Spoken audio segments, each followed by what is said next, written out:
ভিডিওটিতে ক্লিক করার জন্য আপনাদেরকে জানাই অসংখ্য ধন্যবাদ। আপনারা দেখছেন আপনাদের প্রিয় YouTube channel West Bengal DA salary. West বেঙ্গলের ডিএর আপডেট এবং বেতন বৃদ্ধির আপডেট এবং বিভিন্ন রকমের সরকারি কর্মচারীদের আপডেট পেতে চ্যানেলটিকে সাবস্ক্রাইব করে পাশে থাকা বেল আইকনটিতে প্রেস করে রাখতে ভুলবেন না। ইতিমধ্যেই বড় আপডেট নিয়ে চলে এসেছি, ভিডিওটি সম্পূর্ণ দেখবেন। চ্যানেলে যারা এই ভিডিওটি প্রথম দেখছেন চ্যানেলটিকে ফলো করুন। চলুন দেখে নেওয়া যাক কি বলা হয়েছে। রাজ্য সরকারি কর্মচারীদের জন্য সুখবর। দেখতেই পাচ্ছেন হেডলাইনে বলা হয়েছে রাজ্য সরকারি কর্মচারীদের জন্য সুখবর, 9 ডিসেম্বর হতে পারে ডিএ বৃদ্ধির ঘোষণা।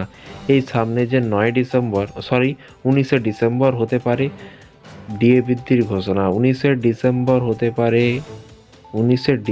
হতে পারে ডিএ বৃদ্ধির ঘোষণা। তো 19 ডিসেম্বর তো হয়েই এসছে, আগামীকাল কিন্তু 19 ডিসেম্বর। তাহলে কি আগামীকাল ডিএ বৃদ্ধি করতে চলেছে? চলুন বিস্তারিত জেনে নেওয়া যাক। এখানে কি বলা হয়েছে, 7ই ডিসেম্বর নিউজটি প্রকাশিত হয়েছে। 2024 সালে এখানে বলা হয়েছে, দেখতে পাচ্ছেন 2024 সালে 1 জানুয়ারি থেকে কার্যকর হওয়া বর্ধিত ডিএর ঘোষণার পূর্বে 2023 সালে 21 ডিসেম্বর কলকাতার পার্ক স্ট্রিটে অ্যালেন পার্কে ক্রিসমাস উৎসবের উদ্বোধন উপলক্ষে কিন্তু করেছিল পশ্চিমবঙ্গের মুখ্যমন্ত্রী মমতা বন্দ্যোপাধ্যায়। এবং আরও বলা হয়েছে এবার 2024 সালে 19 ডিসেম্বর, এবার কিন্তু 24 সালে 19 ডিসেম্বর পার্ক স্ট্রিটে কিন্তু আবারও ক্রিসমাস উৎসবের উদ্বোধন হতে যাচ্ছে। এবং সেই উদ্বোধনে কিন্তু ডিএ ঘোষণা হয়েছিল। সেই উদ্বোধনে কিন্তু একটি চিরকুটের মাধ্যমেই কিন্তু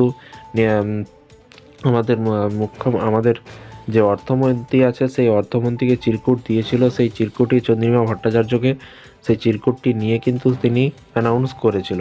এরই পাশাপাশি সরকারি কর্মচারীদেরও অনেক কিছু ঘোষণা হয়েছিল। এর মধ্যে দিয়েই কিন্তু রাজ্য সরকারি কর্মচারীরা আশা করছে যে মুখ্যমন্ত্রী ডিএ বৃদ্ধির বিষয়ে নতুন ঘোষণা করবে বলে কিন্তু সকলেই মনে করছে। শুধু সময়ের অপেক্ষা, দেখা যাক আগামীকাল যে পার্ক স্ট্রিটে আরও ক্রিসমাস উৎসব উপলক্ষে যে অনুষ্ঠান হবে, সেই অনুষ্ঠানে মাননীয় মুখ্যমন্ত্রী কোনো রকমের ডিএ ঘোষণা করে কিনা শুধু দেখা যাবে।